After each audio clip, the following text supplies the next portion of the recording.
and I invite you to stand either in body or in spirit and join me in singing this hymn.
Well, good morning and welcome. Do you want them to stand or sit?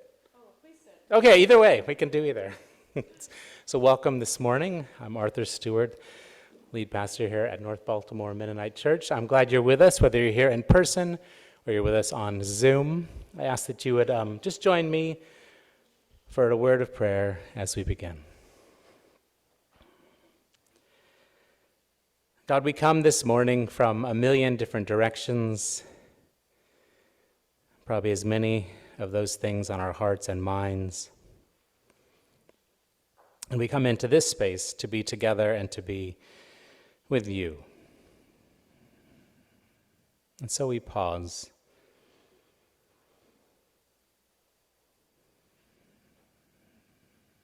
And I pray, God, that as we breathe in, we would take in a sense of your Spirit here with us. And as we breathe out, that we very tangibly put down some of the things that we're carrying, our concerns, our burdens and worries, not that they go away, but we put them down, at least for this moment. And so thank you that we could be together here. I pray your blessing on each of us, those who will lead. We're thankful to be here with you this morning. Amen. I invite you to stand again and turn in your hymnals to number 162, The Love of God.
Turn now to number 42, probably a familiar tune to many of you, but new text. And please stay standing.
Thank you very much to Arthur for stepping in for my lateness. Friends, God offers us a peace that transcends our understanding. For those here in the congregation and those in the Zoom room, we will start in a response. I will say, "Peace be with you," and you will respond, "And also with you." Now let's try it. Friends, visitors, loved ones, peace be with you. And also with you. That was great.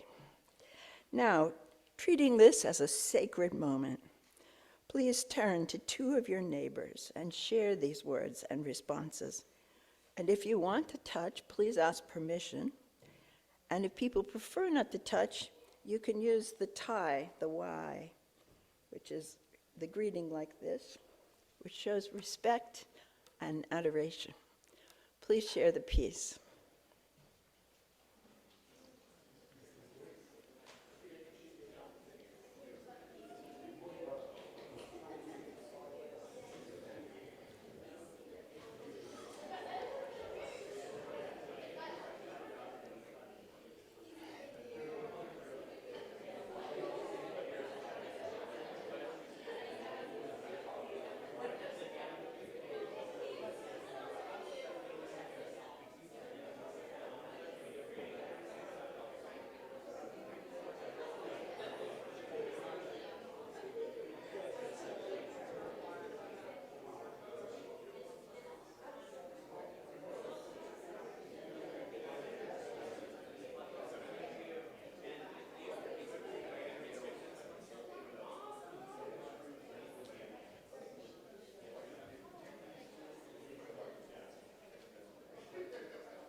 I'm coming to you, and I say these things while I'm in the world so that they can share completely in my joy. I gave your word to them, and the world hated them because they don't belong to this world, just as I don't belong to this world. I'm not asking that you take them out of this world, but that you keep them safe from the evil one. They don't belong to this world, just as I don't belong to this world. Make them holy in the truth. Your word is truth. As you sent me into the world, so I have sent them into the world. I made myself holy on their behalf, so they also would be made holy in the truth.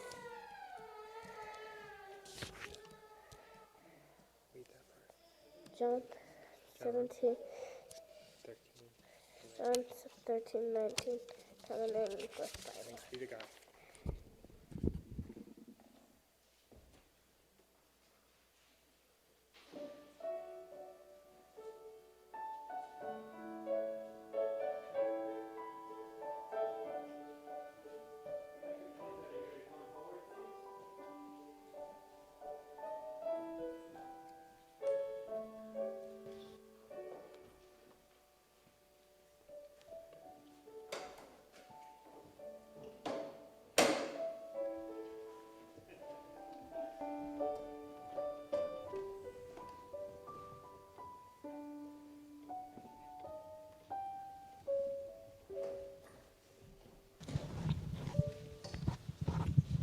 How do you like the October month? You like October?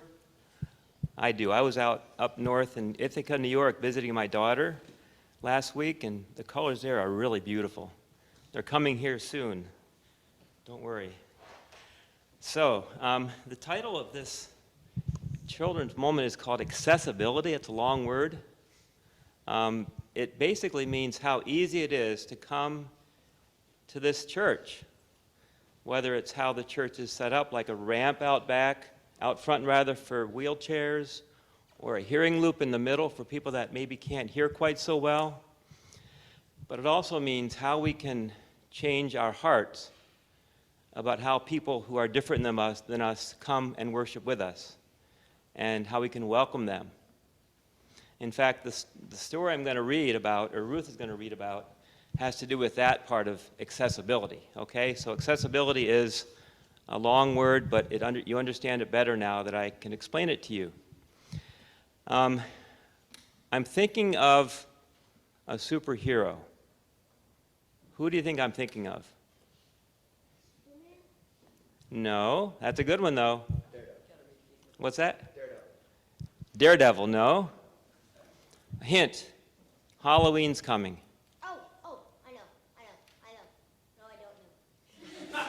Another hint. His best friend is Robin. Batman. Say it loud. Batman. Okay, so the story's about a bat, okay? And I went out shopping last night thinking, I'm going to get a bat. I thought I could get one in the store, and there weren't any there. So I'm not sure whether bats are not part of Halloween anymore or not, but they're not a scary creature, though. I've got a surprise in my bag. A drawing that I made, okay? Because the story is about a bat. And do bats hang head up? No. They hang with their head down, okay? Pass that around. That's a bat hanging with his head down, because in the story we're going to read, the bat's hanging with his head down, okay? Bats are kind of interesting animals. It flies like a bird, but has teeth and fur like a dog. Very interesting. So my mother was a missionary in Congo for many years, and she would collect stories called African Fables. And she collected enough stories to make 3 books, and 2 of them are published, and we're working on publishing the 3rd one. But this story is from one of those books. Before we hear the story, a little warning. The story has a sad ending. So I'd like you to listen to the story and think how you might change the story to make it a happy ending. Okay, and a fruit bat is very different from the bats that you see flying out of the chimney. They're very big, and their wingspan is like this. And when they hang down the tree, they're like this, because I saw a lot of them when I was in Congo. And because we had a fig tree and a mango tree in our backyard, and they would come during the fruit season and hang there, and I'd go out and watch the fruit bats. They were really interesting. So this story is about a fruit bat. When evening came, the fruit bat would always go and hunt his favorite fruit from a fruit tree, and maybe it was in my backyard that this fruit bat came. And in the early morning, he'd go back to the palm tree, and he'd hang upside down on the branch and sleep all day long in the palm tree. Well, one morning when he flew back into the palm tree to hang there for the day, he wasn't feeling very well. He was very sick. And he said, I just can't go anywhere. I don't have any strength to hunt for food. So he realized that he needed some help. So the next morning, as he hung there on the branch, he waited until the birds came and settled in the palm tree. And when he saw them, he asked, would you help me? I'm so sick. I need somebody to help me get some food. The birds looked at the bat, then they looked at each other. And then the one with the beautifully colored feathers said to the bat, you have wings like we have, but your eyes aren't like our eyes. You're not like us, so I don't know if we can help you. I'll have to ask the wise old owl what to do about you. So the bird flew off to find the owl and said to him, wise owl, the bat is sick over there in the palm tree, and he really wants help badly. And so he asked me to help him. What do you think I should do? The bat is a very strange creature, I know, answered the owl. He has wings like we do, but his wings don't have feathers. His body has hair. He has a mouth with teeth. We don't have teeth. We have a beak. His eyes are different from our eyes, too, and he has different ears that stick up like a dog. I know the bat flies like a bird, but he's not a bird. No, we can't help him. He's not one of us. So the bird went back and said to the bat, I'm sorry, Mr. Bat, but wise old owl says you're not one of our kind, so I can't help you. What am I going to do? He asked himself sadly. I'm too sick to do anything but hang here. And pretty soon, the gazelle came walking by, and the gazelle looked up and saw the bat in the tree. And when the bat saw the gazelle looking at him, he called him, Mr. Gazelle, would you please help me? I'm sick and I need help. If I don't get help soon, I will die. I just don't know what's going to happen to me. And the gazelle looked at him. Well, he said, staring at the bat, you might be an animal. You have a head like an animal. You look like a rat. You have fur on your body, which makes you look like an animal. But you know, those wings make you look so different. And I just don't understand how you hang in the tree upside down all day. I'll have to ask for some advice before I can help you, but I'll be back. So off went the gazelle to find the lion, the king of the jungle. He said to the lion, Mr. Lion, the bat is sick. He asked me to help him. What am I supposed to do? Mr. Lion thought a little bit. Then he said, I know how you feel, Mr. Gazelle. But you look at that bat. He has fur on his body. He has teeth in his mouth, just like we do. He has ears that stick up, his eyes and a nose like a rat. But he has wings. Have you ever seen any of us sleeping that way, hanging upside down? We don't have wings, and we don't sleep upside down in a tree. He's not one of us. We shouldn't help him. I'm sorry. So the gazelle returned to the bat hanging in the palm tree. I'm sorry, Mr. Bat, he said. King Lion said that you aren't one of us, so I can't help you. Then he went on his way, leaving the sick bat hanging on the tree. Day after day, the birds came and went, the animals walked by. The bat asked many of them for help, but always got the same answer. We're sorry, you're not one of us, so we can't help you. The bat got weaker and weaker, and finally one day, the bat died, because no one wanted to help someone who looked and lived differently than they did. Thank you, Ruth. Pretty sad, huh? Yeah. So let me tell you, first of all, bats are good animals. They eat bugs and things that otherwise might bite us. So bats are good animals.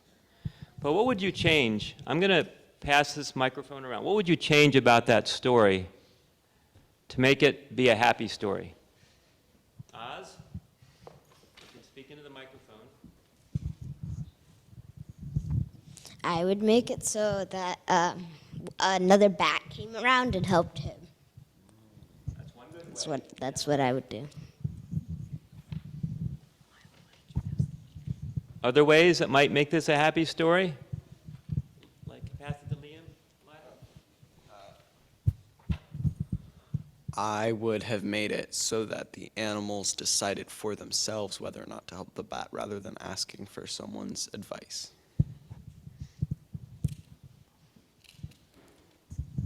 Another good way. I'm feeling happier already. So, other thoughts about how to make this a happy story? Those are really good ways. I want to mention a little bit about how this story makes me think about our church. Okay, this is an important thing. How we change our hearts and minds matters when new people come, or people different from us come to this church. And what things might we do when we see people here that are new or we don't know to help them feel welcome? Any thoughts about that? Any thoughts, Silas, about that? No? Elizabeth?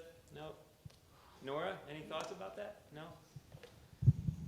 I think there are some thoughts that are in there but just not coming out right now. What about saying hello to them? Simple things, right? Having them come to your house to visit.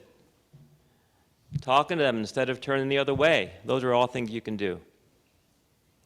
Another thing, think about this podium right here. And that podium and this platform. If somebody is in a wheelchair and they're supposed to give a sermon, would that be easy for them? No. Why is it hard?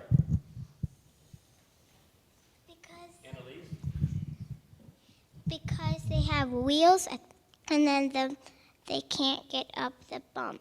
Yep. And there's another thing to think about too. The podium. What about that?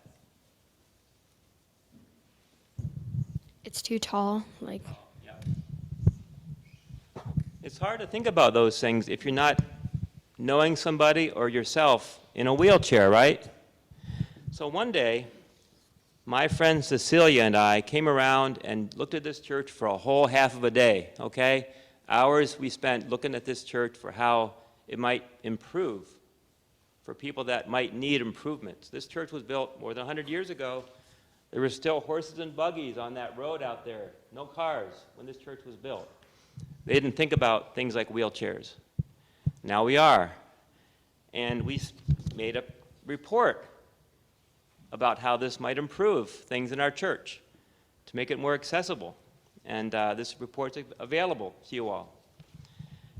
Things like ramps, special doorknobs that help people who have arthritis and can't squeeze. Things like Zoom for people that are sick and can't come to church. Those things make our church more accessible. And we're going to work at this in the next year, 2, 3. It's a long-term project, okay, to make things around our church and in our hearts and minds a more welcoming kind of place for our friends who come. Thank you all. Let's have a prayer. Thank you, God, for these children and the chance we have to welcome new people and people different or people with needs that we don't have into our church. Help us to work hard at that and help us as a church to learn to be welcoming in every single way of that word, welcoming. Amen. You can go.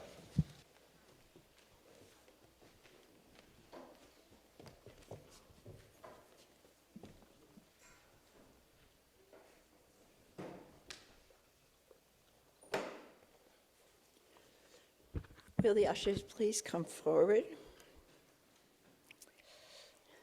Now is the time when we give our offerings that help support the work and programs of this church.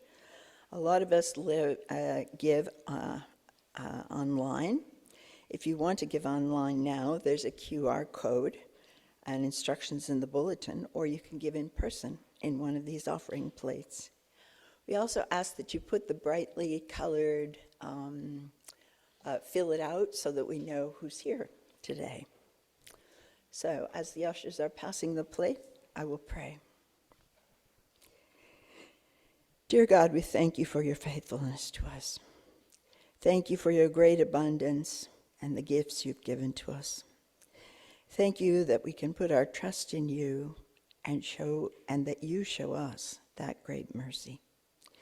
We ask that you would accept our gifts to use in your kingdom. Amen. And the children under 2.5 are dismissed to go on to godly play.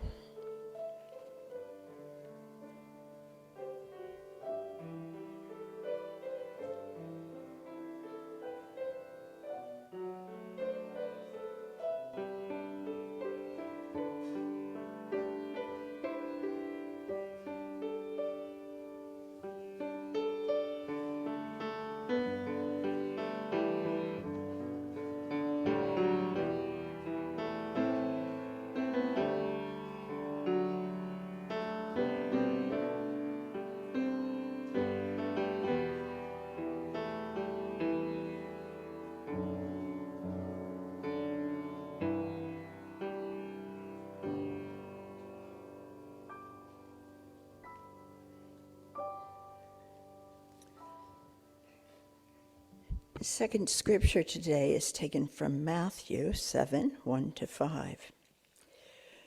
Do not judge others, and you will not be judged. For you will be treated as you treat others. The standard you use in judging is the standard by which you will be judged. And why worry about a speck in your friend's eye when you have a log in your own? How can you think of saying to your friend, let me help you get that speck out of your eye, when you can't see past the log in your own eye? Hypocrite, first get rid of the log in your own eye. Then you will see well enough to deal with the speck in your friend's eye. The word of the Lord.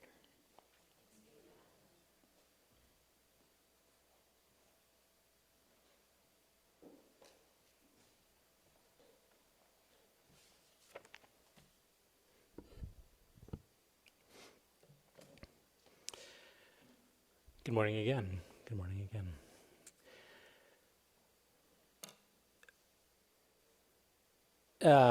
There's some title for this sermon in the bulletin, A Christian Responsibility to the City, which is the sermon I have prepared for today, but I'm going to give next week because I think for the first time, or the first time that I can recall, and I don't know, 30-something years of preaching, I wanted to put down what I had prepared because of all the things kind of going on, and it, for whatever reason, for the first time, felt like it's enough to just pause and like not just keep going as if things aren't happening around us. And I know a lot of things happen around us all the time, enormous things. And I'm thinking particularly this morning of the enormity of this situation in Israel and Gaza. So you will know, I was at a board meeting out of town and saw the news on Saturday, Sunday morning, kind of about this Hamas attack in Israel, thousands killed, kidnappings, all this kind of news coming quickly out, and then obviously Israel's responses, kind of leveling Gaza really, and thousands killed there as well, kind of where there's now no water, no hospitals, now kind of telling a million people, you've got to get out of this area because we're coming in.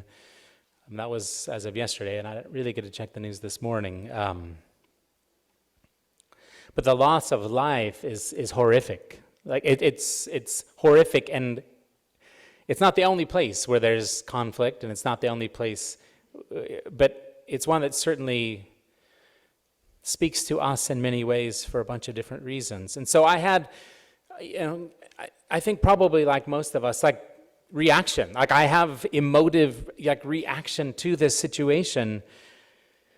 And I'll say, but my thought and my feeling is really, I'm I'm in the like both sides are wrong here, are doing wrong things here. So do I acknowledge that it's tenuous would be a generous way to describe Gaza and Israel. Others describe it as an apartheid state. You know, like that is much stronger words. And having lived in South Africa, that means and carries different thoughts for me. But none of that justifies murdering Israeli citizens. And I know too that the state of Israel lives under a constant sense of threat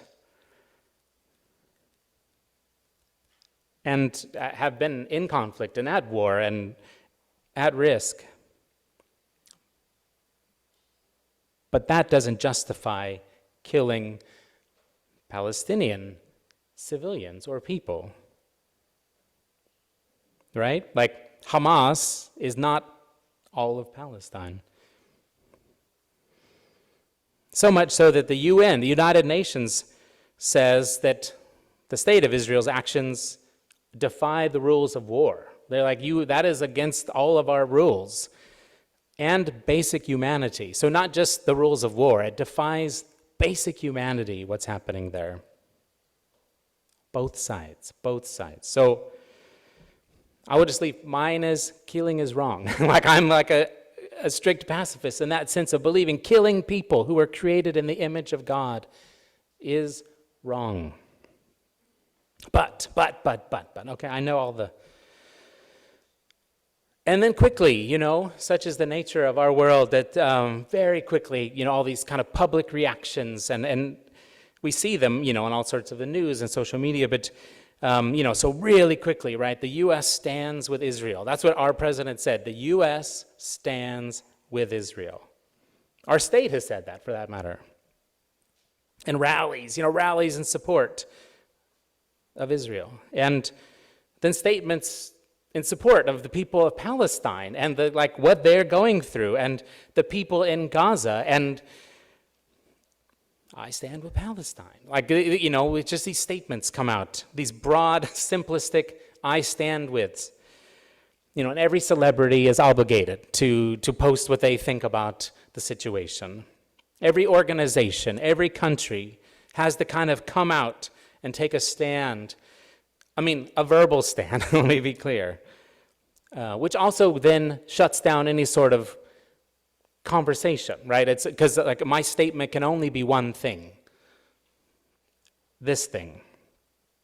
And then, of course, you may or may not be aware, but that there's also been this tremendous amount of because of the rate of it and things that misinformation coming out, right? And so all these stories that turn out to not to be true and images that were from something else and so now we're all reacting to seeing things, but that actually wasn't what really happened here, or that's not this story. And so people have to start walking back some of their statements or some of their, we have confirmed news story that such and such happened, and then 2 days later, we didn't actually, we're not positive on the confirmation, so these kinds of things. And then, of course, there's just outright propaganda and disinformation. So, misinformation is one thing. And then I think we're aware that there is people who are intentionally wanting us to think certain things because it moves us certain directions, it moves policy certain directions. There's this need for everyone to make a public statement.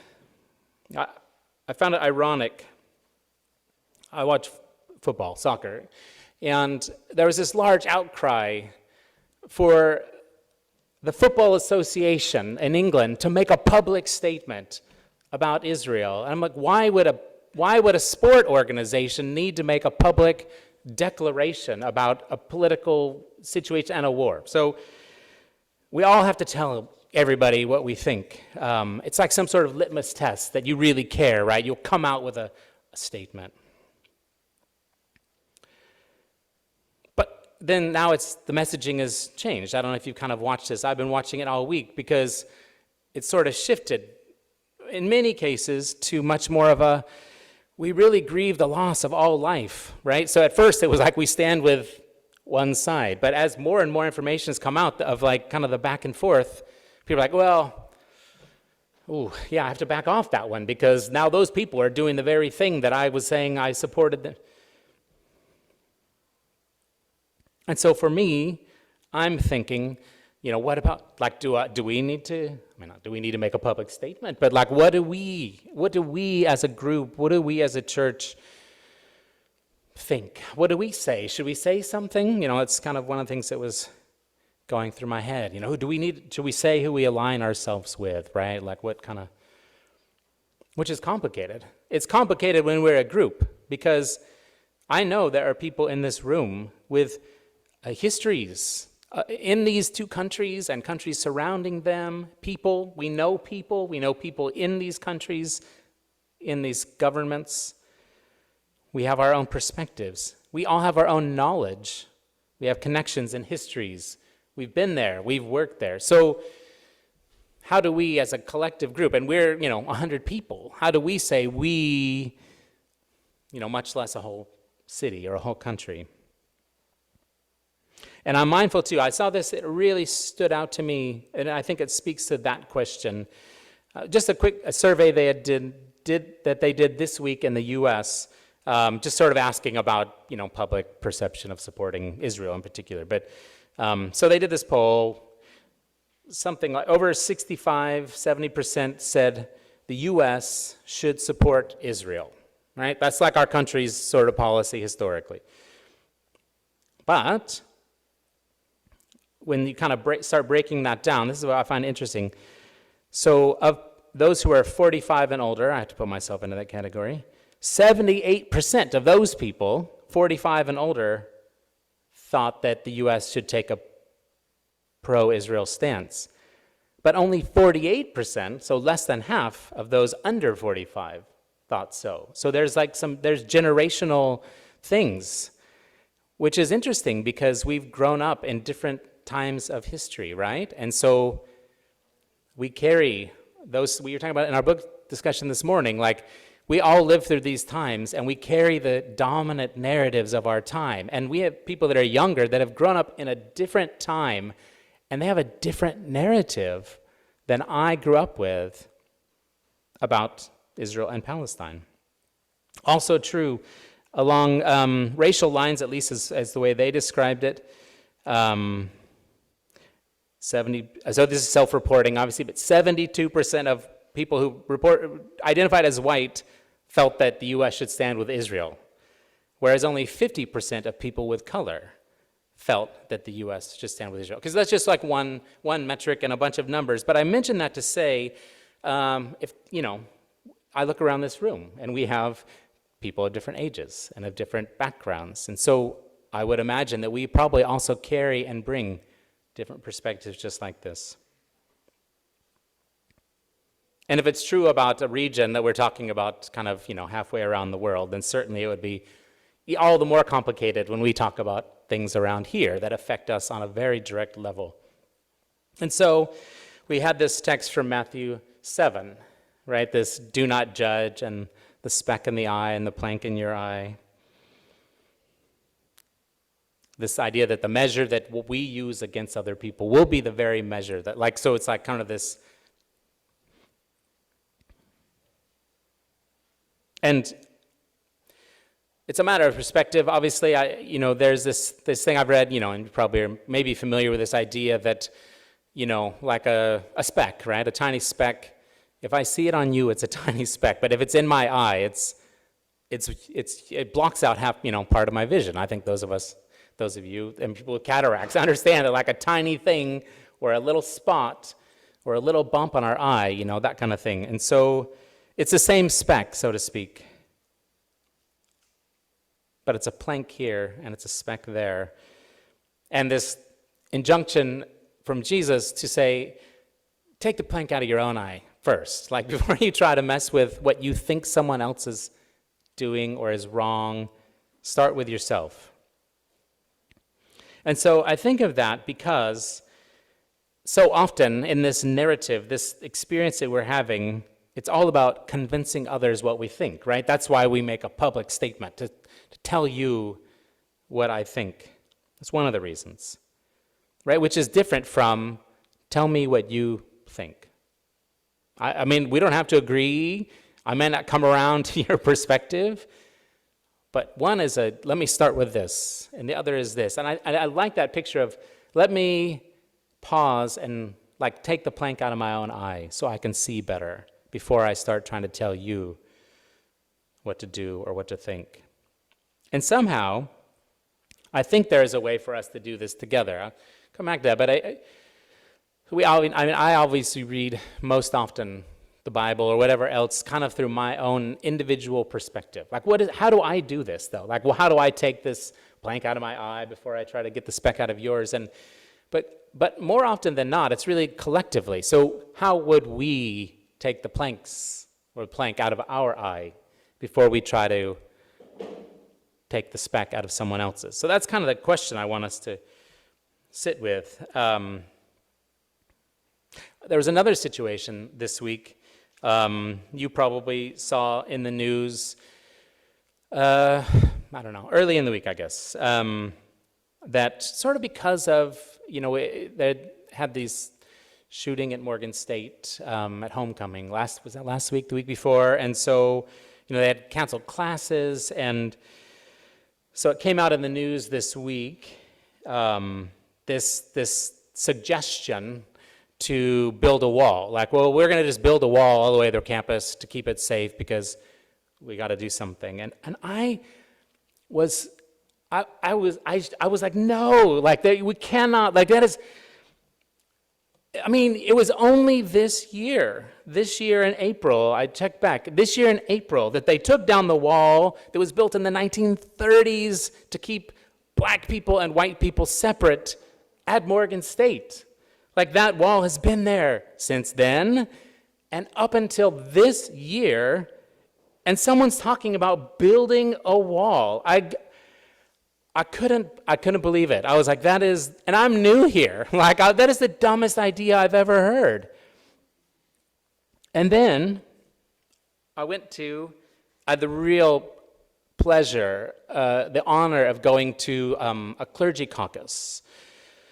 It's a city ongoing group, and in that room are faith leaders of various sorts from across the city, including African American leaders who have a much longer history with Morgan State than me, having lived here since May. Some who are even faculty at Morgan State. And I learned in that meeting, or heard in that meeting, well, maybe two things. One, the way you heard it in the news is not the way it happened. In fact, the university has not made a proposal to build a wall around the university. That was by another group who was looking at how to address this issue. So it wasn't like a formal thing from the university. And the second thing they said, which was helpful for me, was we have students who have not been in class and are, rightly terrified to be on campus where this act of violence took place. What should we do for them? Like it was, like, you don't want a wall, but do we not want them to be safe? So fine, the wall isn't the point, so to speak. It's what can we do? That was one proposal. Now, for what it's worth, you may have seen also now in the news that the school has said, yeah, no, we're not going to build a giant wall all the way around the campus. So, okay, I don't know. We'll see what is going to happen, but that's the most recent that I saw. In that room, with different faith leaders, we started by talking about what brings us anguish and what brings us hope. And the normal things, gun violence, systemic problems, but one that kind of came up repeatedly was the situation in Israel and Gaza. There's Jewish leaders in that room who have direct family. I mean, it's not an idea for them. There's Muslim leaders in the room. So this space now with, Christian and Jewish and Muslim faith leaders, amongst others, hearing each other and sharing a space. Okay, we're not there, but enough of these people, it's close enough to there for them to have a very different conversation. And I just walked out of that meeting with my perspective at least opened up, if not changed, on both of those situations. Because it wasn't just an idea anymore. I'm hearing from people who are directly involved. So it's not just the slogan-y stuff that most of us get. So I think that's maybe, I'm thinking of what does this mean for us? How do we continue to be a learning community where we ask questions and we listen to others, where we are intentional to invite conversation, right? It's nice to say, oh yeah, of course, everyone can say what they think, but it's easy for me to say, How am I helping that happen? How am I letting conversation happen, particularly conversation that might be different from my perspective? How do we continue to check our own bias instead of trying to convince people? I think this is where that speck in the eye, this is where I really want to sit with that, is like, I'm biased. I'm biased toward nonviolence. I know that. So I have to sit with someone who's had their family murdered and hear them, as an example. And I think it's also doing our best to be with instead of talk about. And I think there's a lot of you in this room that do this super well in a lot of different circumstances. It's knowing people. It's being in situations. It's not just the academic exercise of understanding something. And then to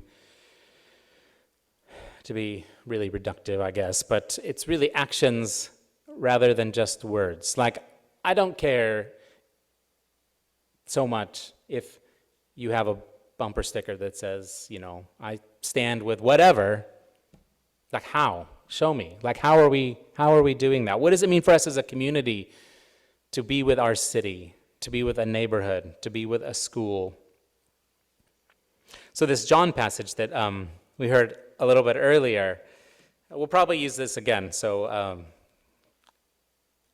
God has not taken us out of the world. This is Jesus as he's kind of praying before he goes to the cross, saying, God hasn't taken these people, us, out of the world. We live in this world, right? We live in this world. And so God, help these people. Like, that's really Jesus' prayer. Like, we're not taking them out. We're leaving them in, so we need to help them. So he gives his Spirit. This is kind of where that story does. And so I don't know, kind of my question coming in, I don't know that we need to have some sort of collective statement about the current war in Israel. I don't know. That's my current thought anyway. But I do know that there are things very close to home that affect us a lot more, and then it gets a little more messy because issues in our city and our state and our nation, things like, school boards and housing policies and taxes and police violence, and on and on and on. But that's where we live. Those are the issues that affect us and our kids and our friends. And so rather than telling everyone what we think about all those things, what if we collectively listen to others and try to learn? And what if we keep finding ways to wrestle together, maybe, and see what specks we have in our own eyes? And what if that kind of stuff helped change us as we find ways to love people and to be God's people? So what if standing with actually means standing and not just making statements of support? On down the line, pick a thing. That's kind of my how does it work question, but I think that's the question for us. Because we do live amongst these things, and they do affect us, and we do have thoughts and opinions, and other people around us are affected by them. So I would love for us to be known, for North Baltimore Mennonite Church to be known in our city for that. People who stand with instead of just say about. So I'm going to sit down, and then we're going to play a song, and then I'll come back up, and then you can tell me what you think.